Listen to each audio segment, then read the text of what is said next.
치매의 약 76%를 차지하는 알츠하이머 치매는 주로 뇌신경세포가 파괴돼 뇌가 쪼그라지는 질환으로 알려져 있습니다. 수분이 증발해 볼품없는 건포도를 물에 담가두면 다시 팽창하며 탱글탱글해집니다. 수분 부족으로 쪼그라든 인간의 뇌도 물이 충분히 공급되면 원래의 상태로 회복돼 제대로 작동하는 것은 당연한 이치입니다. 단 조건이 있습니다. 물은 칼로리가 없지만 뇌에 필요한 에너지를 생산하는 데 도움을 주고 천연 소금이 몸에 필요한 모든 미네랄이 포함된 종합 미네랄 영양제 역할을 한다는 것을 인정하고 섭취할 때만 가능합니다. 약 1%의 염분이 포함된 뇌 척수액이 조금이라도 부족해지면 사람은 쉽게 피로를 느낍니다. 피곤할 때 약간의 소금을 탄 생수를 2잔에서 3잔 정도 마시면 2시간 정도는 기운이 나며 활발하게 활동할 수 있습니다. 이는 물이 체내의 세포 속으로 흡수될 때 전기를 일으켜 뇌에 에너지를 공급한다는 좋은 증거입니다. 세포를 둘러싸고 보호하는 세포막에는 칼륨을 세포 내부로 밀어넣고 나트륨을 세포 밖으로 퍼내는 나트륨 칼륨 펌프가 장착되어 있습니다. 이 펌프가 작동할 때 뇌에 필요한 전기가 생산되고 물이 풍부해야 그 전기를 제대로 생산할 수 있습니다. 이때 주의할 것은 물이 치매 예방과 개선에 좋다고 해서 물만 많이 마시면 부작용이 발생할 수 있으므로 적당량의 천연 소금과 함께 섭취하면 전혀 문제가 발생하지 않는 청정 에너지원이 됩니다.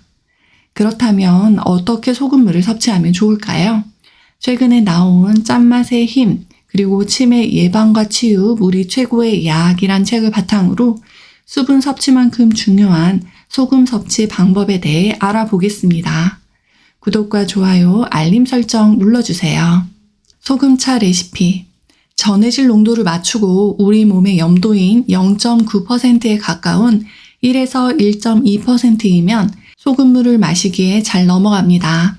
물 300ml에는 3g 분량인 1티스푼, 500ml에는 6g 분량인 2티스푼 정도가 적당한데 먹으면서 나에게 맞는 양을 찾습니다.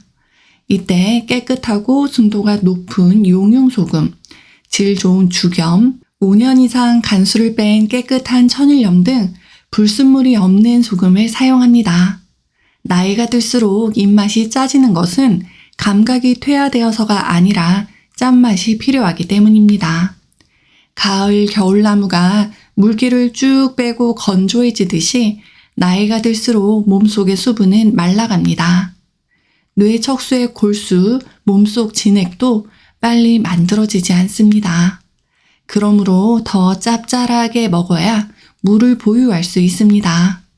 소금기가 들어가야 소화도 되고 침도 생기고 변도 잘 내보낼 수 있습니다. 또한 뇌 척수액이 마르지 않아서 나이 들어서도 맑은 정신을 보유할 수 있습니다. 암보다 중풍보다 무섭다는 치매는 가족 전체를 고통에 빠뜨립니다. 치매로 고생하던 부모님의 식사 소금량을 늘리거나 따로 소금물을 섭취하게 하면서 증상이 호전되는 사례를 많이 봤습니다. 뇌신경세포는 크기가 늘어나는 것이 아니라 얼마나 연결되어 있느냐가 핵심입니다. 뇌의 신경망을 연결하려면 뇌의 혈류가 좋아야 하고 막힘이 없어야 합니다. 물과 소금은 스미게 하고 연결시키는 역할을 합니다. 전해질 농도를 맞춰 전기 신호가 잘 흐르도록 해줍니다. 우리의 육체와 정신을 묶어주려면 그만큼 힘이 필요합니다. 피가 흘러야 한다는 뜻입니다. 뇌에서 손발까지, 내장에서 머리까지 그 연결과 순환의 핵심이 물과 소금입니다. 이처럼 저자는 나이가 들수록 그리고 치매를 예방하기 위해 물과 소금 섭취를 강조합니다. 저염식이 강조되는 현대 식단에 반하는 내용인데요. 그 이유는 무엇일까요? 수분은 염분과 함께 움직입니다. 염분이 있어야 수분이 조절됩니다. 짜게 먹는 것은 가난한 시절에 생긴 습관 때문이 아니라 실제 짜내는 힘이 더 많이 필요해 생기는 자연스러운 현상입니다. 우리 몸에 물은 아주 중요한 요소입니다. 하지만 이렇게 중요한 물이지만 물만 많이 마시면 위험해집니다. 아니, 억지로 마시려고 해도 목구멍으로 잘 넘어가지 않습니다. 억지로 넘긴다고 해도 소변만 마려울 뿐 몸이 수분을 품을 수 없습니다. 우리 몸은 체액의 염도가 일정해야 전해질이 제 역할을 하고 항상성을 유지할 수 있습니다. 필요 이상으로 몸속에 들어온 물은 체액의 농도를 묽게 만들어 제 역할을 할 수 없도록 만듭니다. 우리 몸은 물을 보유할 수 없을 때 설사나 구토, 소변을 통해 몸 밖으로 빼냅니다. 소금이 없으면 신경을 통한 정보 전달이 잘 안 되고 근육의 수축도 활동이 일어나지 않습니다. 소금이 부족하면 생각대로 몸이 움직여주지 않습니다. 머리는 그러고 싶지 않은데 몸이 굳어서 뜻대로 움직일 수가 없습니다. 소금 기운이 적당해야 육체와 정신이 맑아지고 그 사람 본래의 진 면목이 살아납니다. 몸속 기관뿐 아니라 뇌에서도 독소가 쌓이면 치매나 뇌혈관 질환이 생길 수 있습니다. 찌꺼기가 많아 점성이 높아진 혈액을 밀어내려면 혈압 역시 그만큼 높아질 수밖에 없어 나이가 들면 어느 정도 혈압이 높아지는 것이 자연스러운 현상입니다. 짠맛이 들어가야 메말라가던 몸이 수분을 품을 수 있습니다. 소금은 물과 함께 찌꺼기를 짜내고 깨끗하게 정화시킨 혈액을 다시 몸으로 돌려보냅니다. 소금기가 부족하면 흐르지 못하고 고이고 굳고 썩습니다. 몸속에 덩어리가 생기거나 괴사가 일어나기도 합니다. 소금과 물이 부족해지면 찌꺼기와 노폐물은 더 많이 쌓이고 혈관이 막히기도 합니다. 몸속에 짠 기운, 소금이 부족하면 염증이 생깁니다. 위염, 대장염, 비염, 중이염, 치주염 등 부위를 달리하며 이곳 저곳에 염증이 생깁니다. 찌꺼기를 짜내고 새로워지지 못하면, 흐르지 못하면 결국 죽은 것과 마찬가지입니다. 생명은 끊임없이 새로운 세포로 교체되며 그 어떤 것도 계속 그 자리에 머물러 있는 것은 없습니다. 저는 짠맛의 힘이란 책의 이 부분을 읽으면서 예전에 소개해드렸던 치매 예방과 치유, 물이 최고의 약이라는 책이 떠올랐습니다.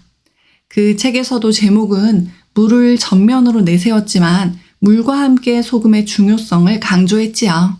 이 책 역시 제목은 소금을 앞세웠지만 소금만 우적우적 씹어먹는 것이 아닌 물의 섭취를 자연스럽게 강조하고 있습니다. 결국 물과 소금은 뗄래야 뗄 수 없는 관계이지요. 물과 소금이 우리 몸에 섭취되고 자연스럽게 배출되는 과정을 유기적으로 굉장히 쉽게 설명하고 있습니다. 책 내용 계속 보도록 하겠습니다. 소금이 나쁘다, 나쁘지 않다, 하루 섭취량이 많다, 적다는 의미 없는 논쟁이라고 말합니다. 소금 논쟁에 앞서 우리는 누구의 몸과 만나느냐에 초점을 맞춰야 한다고 말합니다.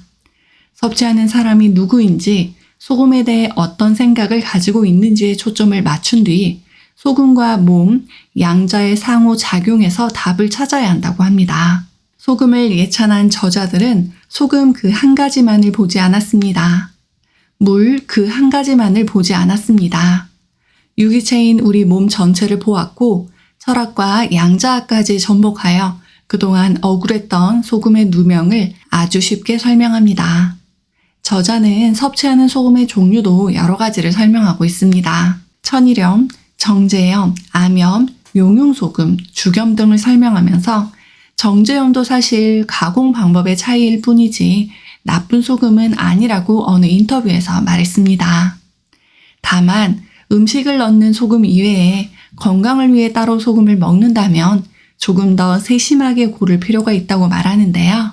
소금은 불순물이 제거된 깨끗하고 순수한 소금이 좋다고 말합니다.